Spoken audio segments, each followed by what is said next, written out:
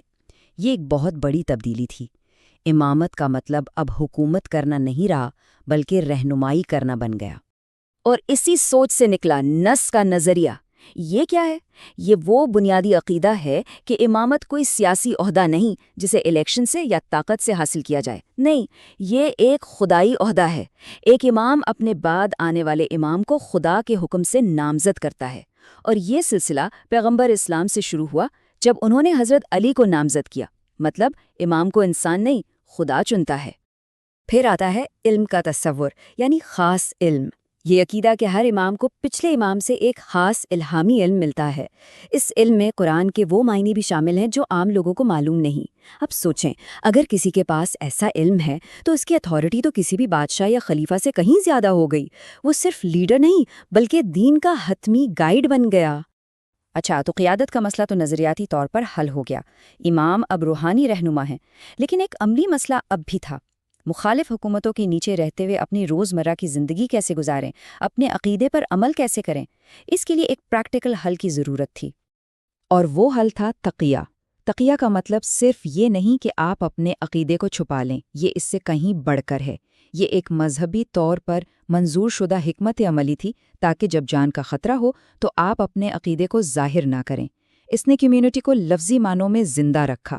اس دور میں جب اپنے عقیدے کا کھلے عام اظہار کرنے کی سزا موت تھی، تقیہ نے اس عقیدے کو بچایا اور پھیلنے کا موقع دیا۔ امام جعفر صادق کا یہ قول دیکھیں، اس سے تقیہ کی اہمیت کا اندازہ ہوتا ہے۔ انہوں نے کہا، جس میں تقیہ نہیں اس میں ایمان نہیں۔ مطلب یہ کوئی چوائس نہیں تھی، کوئی آپشن نہیں تھا، یہ ایمان کا حصہ بنا دیا گیا۔ یہ بقا کے لیے اتنا ہی ضروری سمجھا گیا جتنا کہ دوسری مذہبی عبادات۔ تو ٹھیک ہے، کمیونٹی نے سیاسی شکست کو بھی ہینڈل کر لیا اور ظالم حکومتوں میں جینے کا طریقہ بھی ڈھونڈ لیا، سب کچھ ٹھیک چل رہا تھا۔ لیکن پھر ایک ایسا بحران آیا جس نے سب کچھ بدل کر رکھ دیا، جس نے ان کے لیڈرشپ کے پورے سسٹم پر ہی سوالیہ نشان لگا دیا۔ یہاں ٹائم لائن پر نظر ڈالیں۔ اماموں کا سلسلہ چل رہا تھا، 11ویں امام حسن العسکری تک، لیکن 874 عیسوی میں ان کے بیٹے 12ویں امام محمد المہدی غیبت میں چلے گئے، مطلب وہ عوام کی نظروں سے اوجھل ہو گئے۔ شیعہ عقیدے کے مطابق وہ زندہ ہیں لیکن پوشیدہ ہیں، اور یہیں سے سب سے بڑا بحران شروع ہوا۔ اب سوال یہ تھا کہ اگر آپ کا پورا نظام ایک زندہ حاضر امام کی رہنمائی پر چلتا ہے تو جب وہ امام نظر ہی نہ آ رہا ہو تو پھر رہنمائی کہاں سے آئے گی؟ کمیونٹی کو گائیڈ کون کرے گا؟ اور اسی بحران کے جواب میں شیعہ فقہ یعنی اسلامی قانون نے اپنی موجودہ شکل اختیار کی۔ کمیونٹی کو ایک ایسے نظام کی ضرورت تھی جو امام کی غیر موجودگی میں بھی رہنمائی کر سکے، تو ایک نیا اور بہت تفصیلی قانونی ڈھانچہ تیار ہوا۔ تو ایک بہت بڑی بحث شروع ہوئی، 2 گروپ بن گئے۔ ایک تھے اخباری، ان کا کہنا تھا کہ ہم صرف وہی کریں گے جو قرآن اور پیغمبر یا اماموں کی احادیث میں صاف صاف لکھا ہے، کوئی اپنی طرف سے تشریح نہیں۔ دوسری طرف تھے اصولی، انہوں نے کہا کہ نہیں، ہمیں روایات کے ساتھ ساتھ عقل اور منطق کا بھی استعمال کرنا ہوگا تاکہ نئے مسائل کا حل نکالا جا سکے۔ اور اس بحث میں جیت ہوئی اصولی مکتبہ فکر کی۔ یہ ایک بہت بڑا ٹرننگ پوائنٹ تھا۔ اسی وجہ سے آج کا شیعہ قانون جامد نہیں بلکہ ایک ڈائنامک سسٹم ہے جو وقت کے ساتھ ساتھ نئے چیلنجز کا سامنا کر سکتا ہے۔ تو اصولی قانون کے یہ 4 ستون ہیں: قرآن، سنت یعنی پیغمبر اور اماموں کی روایات، اجماع یعنی علماء کا اتفاق، اور سب سے اہم عقل یعنی ریزن یا منطق۔ اسی عقل کی وجہ سے علماء کو یہ اجازت ملی کہ وہ نئے مسائل کے لیے اجتہاد کر سکیں، یعنی اپنی سمجھ بوجھ سے شرعی حل نکال سکیں۔ اور اسی نظام نے آج کی صورتحال کی بنیاد رکھی۔ اب کمیونٹی کیا کرتی ہے؟ وہ اپنے دور کے سب سے قابل عالم یعنی مرجع کی تقلید کرتی ہے، مطلب مذہبی معاملات میں ان کی تحقیق اور فیصلوں پر عمل کیا جاتا ہے۔ تو اس طرح امام کی غیبت میں جو رہنمائی کا خلا پیدا ہوا تھا وہ اس نظام کے ذریعے پر ہو گیا۔ تو آخر میں یہ سوال بہت دلچسپ ہے کہ ایک عقیدہ جس کا الہامی رہنما نظروں سے اوجھل ہو جائے وہ کیسے خود کو زندہ رکھتا ہے؟